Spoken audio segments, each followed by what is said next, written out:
Ulkona on vielä vähän lunta, mutta huomiseksi luvattu 10 astetta lämmintä. Ja siispä on aika lähteä hakemaan uusi prätkä. Hurautan tästä Helsingistä hakemaan, että matkaa se parikymmentä kilometriä. Ja tiet pitäisi olla sulana, siinä ei mitään. Vähän voi vilposta olla. Huomenna on ensimmäistä kertaa tänä keväänä, kun on vähän luottu lämpöastetta, että siellä pitäisi 10 astetta olla. Ja onneksi uudessa pyörässä on kahvalämpärit ja penkin lämmitin ja sen puolen kaikki hyvin. No minkäs pyörä mä sitten ostin? Mä ostin 790 Adventuren ylivuotisena. Se on 2023 vuosimalli. Nyt mennään jo vuodessa 2024. Mutta uusi pyörä. Sain sen vähän edullisemmin verrattuna siihen, että olisin oottanut tähän vuoteen, niin sen sain nyt vähän edukkaammin. Varusteita, mitä siihen tulee, niin on techpack, totta kai, kun kotarista kyse. Ja sitten tulee kotarin ne omat lämpökahvat sekä lämpöpenkki. Ne on siinä mielessä käteviä, että ne pystyy pistämään päälle ja pois sieltä kotarin niin kuin infotainmentin kautta. Ei tarvitse mitään erillisiä kontrollilaitteita ohjaustankoon, vaan pystytään niillä kotarin omilla nappuloilla kytkemään ne päälle ja pois ja säätämään leveliä ja muut. Muuten pyörä ei sen kummemmin kaivannut varusteita ainakaan sieltä lähtiessä. Että olen nyt tilannut sinne jotain itse netistä. Että olen tilannut siihen paremman takaräkin. Että siihen saa hyvin laukut kiinni.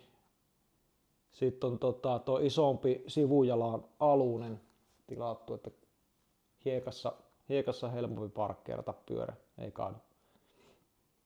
Sitten on ostanut noin Moskomoton R80 laukut myös siihen, niin viritellään ne sitten tossa. Ne kanssa sitten siihen kiinni ja ajatellaan minkälaista reissua ruvetaan sitten pyörällä tekemään. Mutta tämmöistä tarinaa, ei mitään, mennään huomenna hakemaan pyörä ja katsotaan miten äijän käy. Moikka!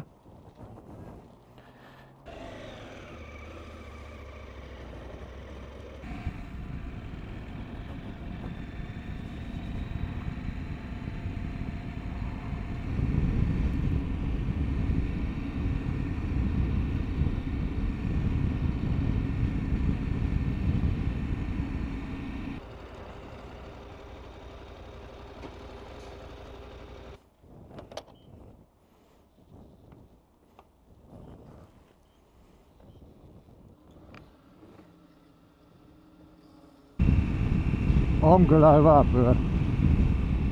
Ja on muuten tehokkaat tämä kahvalämpärit, ne on nyt mediumilla ja on kyllä jäätävä hyvä tuntus. Ois varmaan low-asennolle periaatteessa voinut kyllä jättää. On kyllä makea pyörä, tosi matala painopiste ja kun tällä nyt tottuu ajelemaan, mutta on kyllä siisti. Herran Jumala, tässä on hyvä ajoasento, tää on kun tehty mulle. Ai.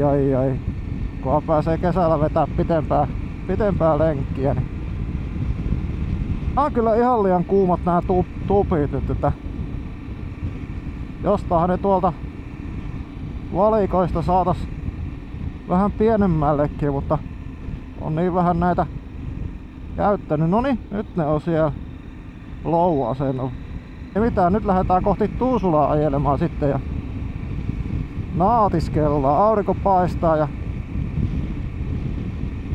mikäs tässä ajelessa? Ei paljon muita prätkiä vielä näe. 11 astetta näyttää toi mittari.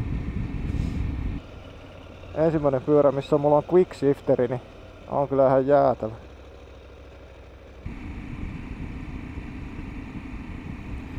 Nyt mennään sitten tohon GA3 ja siitä sitten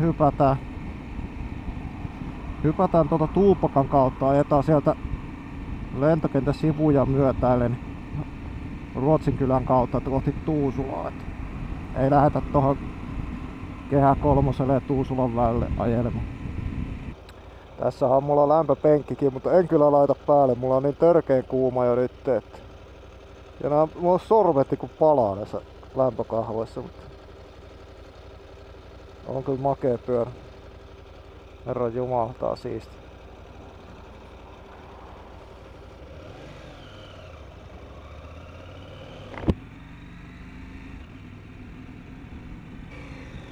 Ei tässä niin kovat äänet oo kuin tuossa Eläminelässä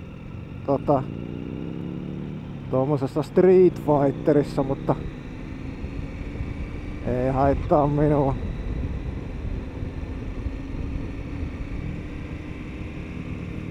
Täällä Eestin kilvissä pyörä. Kärkkyy varmaan ohituspaikkaa tosta RV Mekkalaan.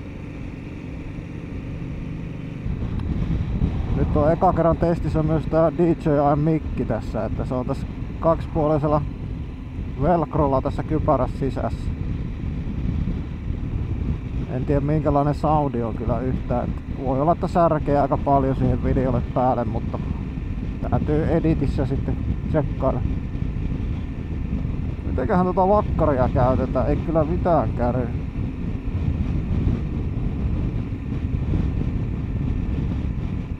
Nyt se on vissiin päällä ja... No nyt se on päällä. Ai. Tää on ihan juhlallinen. Nyt on asetettu 60 vakkaria. Look, handsfree. Pistetään muutama pykälä vielä enemmän. Laitetaan 64. Tämähän ei oo mukautuvaa, että mähän joudun ottaa tän pois päältä, jos tuo auto tossa hillittyy. Niin kuin tekeekin. Vakkari ihan ihan näppärä, pystyy ajaa tosi rennosti nyt pitkiäkin matkoja, ei tarvii jäkittää kaasukahvaa. Täytyy viikonloppuna koittaa perehtyä mitä kaikkea tuolta näytöltä löytyy. Et nyt ei niin kehtaa tässä ajaessa räpläillä noita. Peilitkin on tosi hyvät, mä näen noista hyvin. Nyt en muista yhtään, jätinkö tohon kameraan sen noise reductionin päälle tuolle mikille, että ei mitään käry. Gainin tiputin -12, että täytyy katsoa, että särkeekö se soundi paljon.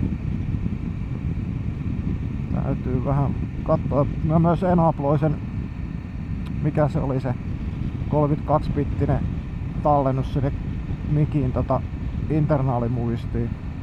Se on kumman semmonen, että se ei rupee niinku särkemään niin helposti, niin se on tässä päällä. Et katsotaan näihin audioraitoihin, että kummasta se soundi otetaan, siitä sisäisen muistin vai mitä se on nyt tallentanut sen videon päälle. Et pikkusen huomaa, niin on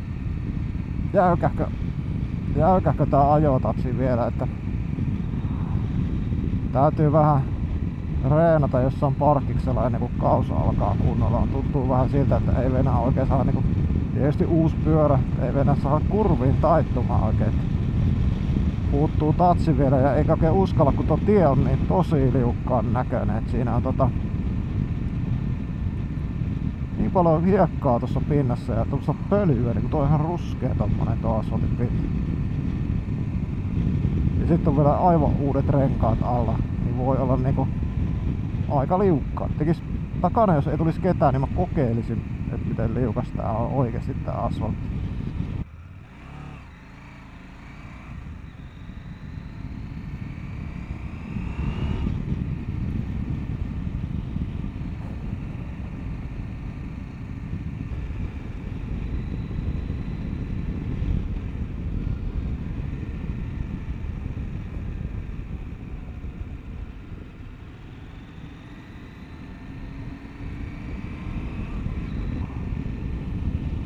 Tarkkana saa kyllä liikenteessä vielä olla, kun ei autot on niinku tottunut talven jäljiltä, että täällä on prätkiä liikenteessä, niin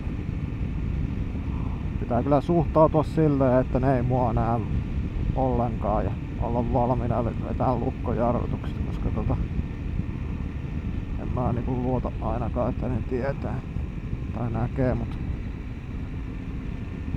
oltais Tuusulassa pikkuhiljaa. siinä mitään. Nyt lähdetään himaan ja ruvetaan ihmettelemään, että mitä sitä on tullut hankittua.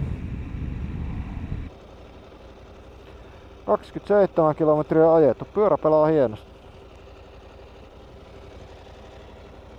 Kamerakin ehkä nauhoittaa. Jännä nähdä illalla minkälaista video tuli nauhoitettua. On kyllä nimittäin kädet kuumat tähän saatanan kädenlämmittimen. Jumakauta. Prätkällä ajalla alkaa muistua mieleen, huomaan selvästi, että alkaa vähän rentoutumaan ja tulemaan semmoista tatsia.